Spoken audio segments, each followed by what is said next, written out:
아직 얘기할 수 있는 게 없어 불편한 기색 내비쳤던 선, 사우디 이적설 재점화. 이적 의향 있는지 협상할 것, 전망. 최근 재계약 관련 소문이 무성해지자 아직 얘기할 수 있는 게 없다. 고말을 아끼면서 불편한 기색을 내비친 손흥민. 30일 토트넘 호스퍼 위 이적설이 또다시 나왔다. 앞서 토트넘에서 사제의 연을 맺었던 주제 모리뉴. 60일 포르투갈 페네르바흐체 감독과 재회설이 나온 데에 이어 이번엔 막대한 오일머니를 앞세운 아리티아드와 연결됐다. 16일 한국 시간 영국 매체팀 토크에 따르면 사우디 거물 구단 중 하나인 아리티아드는 올여름 공격진을 강화하려는 계획 속에 모하메드 살라 30일 리버풀을 최우선 영입 목표로 정했다. 특히 아리티아드는 리버풀이 사령탑 교체와 함께 대대적인 변화를 예고한 만큼 이적 가능성이 있는 살라를 영입할 수 있을 거로 내다보면서 협상을 추진 중이다. 아리티아드는 다만 이미 지난 두 차례 이적 시장 때 살라에게 거액의 연봉을 제안하면서 영입을 추진했지만 잇따라 트자를 맞은 터라 영입 실패도 대비하고 있다. 이때 차선책으로 고려하고 있는 게 손흥민이다. 아리티아드는 손흥민이 토트넘과 내년 6월에 계약이 만료되지만 아직 구체적인 재계약 협상이 없는 것을 노려 영입을 추진할 생각이다. 팀 토크는 살라의 이적을 둘러싼 불확실성 속에서 아리티아드는 잠재적인 대안을 찾기 시작했고 손흥민이 영입 리스트에 올랐다며 아리티아드는 아직 손흥민과 공식적인 접촉을 하지 않았다. 그러나 살라에 대한 논의가 난항에 빠진다면 아리티아드는 손흥민이 사우디로 이적할 의향이 있는지 알아보기 위해 협상에 들어갈 것이라고 전망했다. 실제 토트넘과 계약 기간이 2025년 6월까지인 손흥민을 두고 각종 루머가 끊이지 않고 있다. 특히 최근 토트넘이 연봉과 보너스 인상을 포함한 재계약이 아닌 단순히 1년 연장 옵션만 발동해 계약 기간을 연장할 거란 주장이 나오자 이적설이 터졌다. 과거 토트넘에서 사제의 연을 맺었던 모리뉴 감독이 손흥민과 재회를 추진하면서 페네르바흐체와 연결됐다. 손흥민은 그러나 각종 루머에 대해 아직 얘기할 수 있는 게 없다. 정확하게 오고 가는 얘기가 없는데 보도가 나오고 있어 불편한 상황이라고 굳은 표정으로 말하더니 항상 토트넘을 위해서 최선을 다하고 있고 앞으로 그럴 거다. 토트넘에 있는 동안 뭔가를 안겨주고 싶다는 걸 숨기지 않고 말해왔다. 팬분들과 한 약속이기 때문에 지키고 싶다고 힘주어 말했다. 그러면서 토트넘과 재계약 관련해 이야기를 주고받고 그럴 상황이 아니었다. 그리고 저는 아직 계약 기간이 충분히 남아있다며 거취 관련된 보도로 정신이 왔다 갔다 하는 것보다는 제가 해야 할 것들에 우선적으로 집중하는 게 선수로서 중요하다며 각종 루머들을 일축하면서 지금 현 상황에서 최선을 다하겠다고 밝혔다.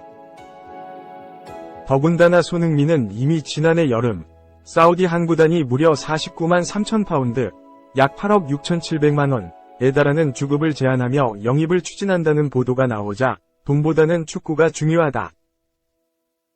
제가 가장 좋아하는 곳에서 뛰는 게 더 중요하다. 아직 잉글랜드 프리미어리그 EPL에서 해야 할 일이 많이 남았다고 생각한다. 고선을 그었던 바 있다. 자연스레 손흥민이 아리티아드로 향할 가능성은 현재로선 0, 0에 가깝다. 아리티아드는 만약 손흥민마저 영입이 실패할 경우 3옵션으로 페데리코 키에사 26 유벤투스를 정했다. 키에사 역시 손흥민과 마찬가지로 계약 기간이 1년밖에 남지 않았지만 아직 구체적인 재계약 논의가 없는 탓에 이적설이 잇따라 흘러나오고 있다.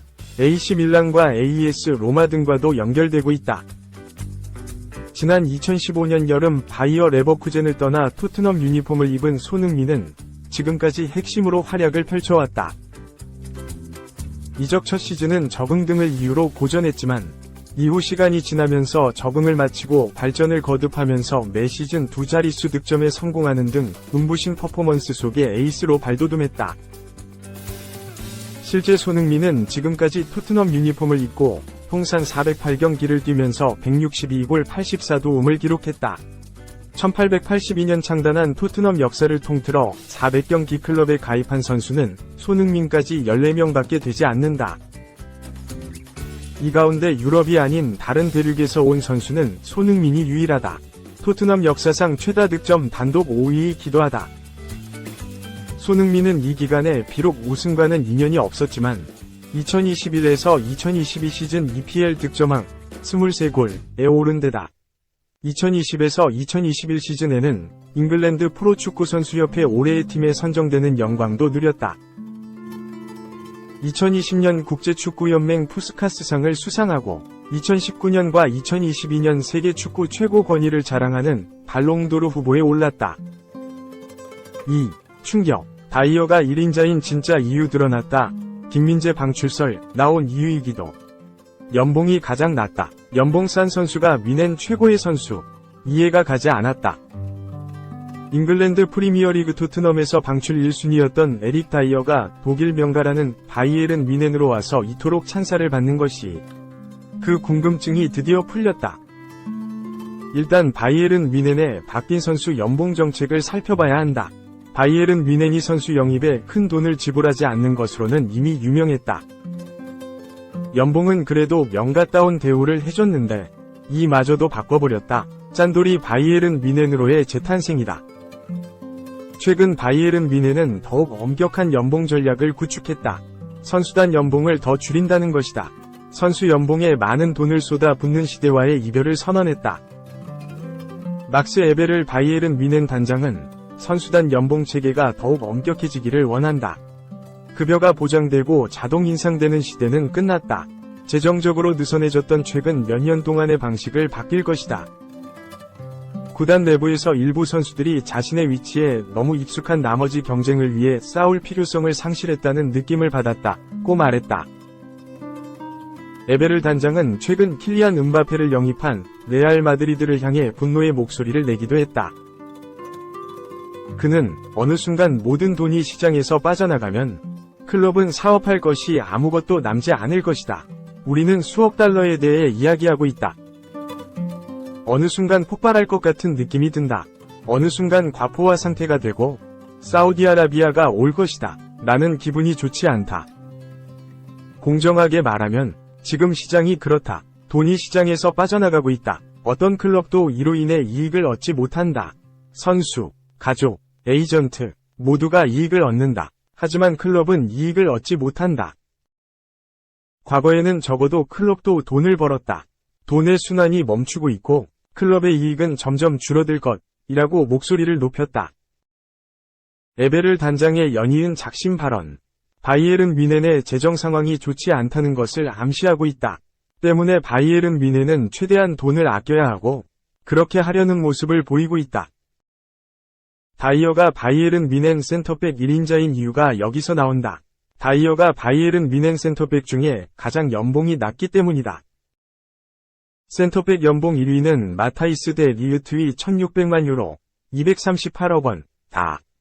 이어 김민재가 1200만 유로, 178억 원, 다요 우파메카노가 1000만 유로, 148억 원, 이다. 다이어는 토트넘에서 450만 유로, 66억 원을 받았다. 토트넘에서 쫓겨나다시피 바이에른 뮌헨으로 왔다. 그 연봉을 모두 받을 수 없는 건 당연하다.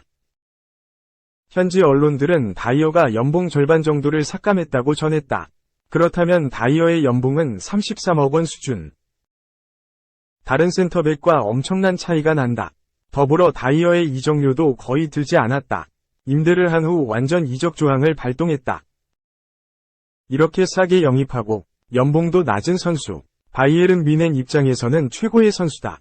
바이에른 뮌헨이 추구하는 재정 정책, 선수 영입 정책, 연봉 정책에 100% 맞아 떨어지는 선수가 바로 다이어인 것이다. 센터백 재편을 시도하고 있는 바이에른 뮌헨이다.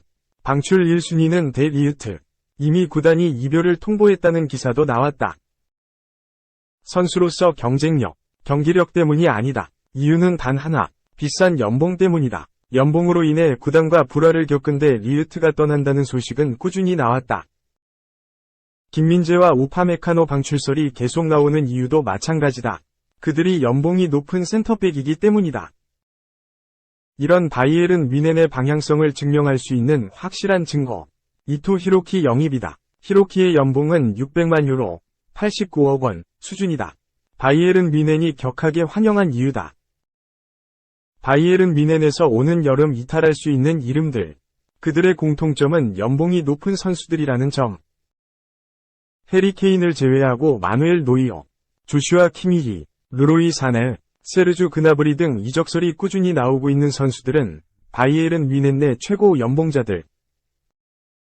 그들의 연봉은 2천만 유로, 297억 원, 안팎이다. 독일의 키커는 바이에른 뮌헨에서 매물로 나오지 않은 유일한 센터백이 다이어다. 다이어는 바이에른 뮌헨이 오는 여름 팔고 싶어 하지 않는 유일한 센터백이다. 데 리흐트, 우파메카노, 김민재는 적절한 제안이 오면 자유롭게 떠날 수 있다고 보도했다. 그러면서 핵심적인 이유를 밝혔다. 이 매체는 다이어의 연봉이 너무 높지 않다고 설명했다. 답은 나왔다. 바이에른 뮌헨에서 방출되지 않는 유일한 방법은 연봉을 낮추는 것. 바이에른 뮌헨 최고의 선수는 가장 연봉이 낮은 선수다.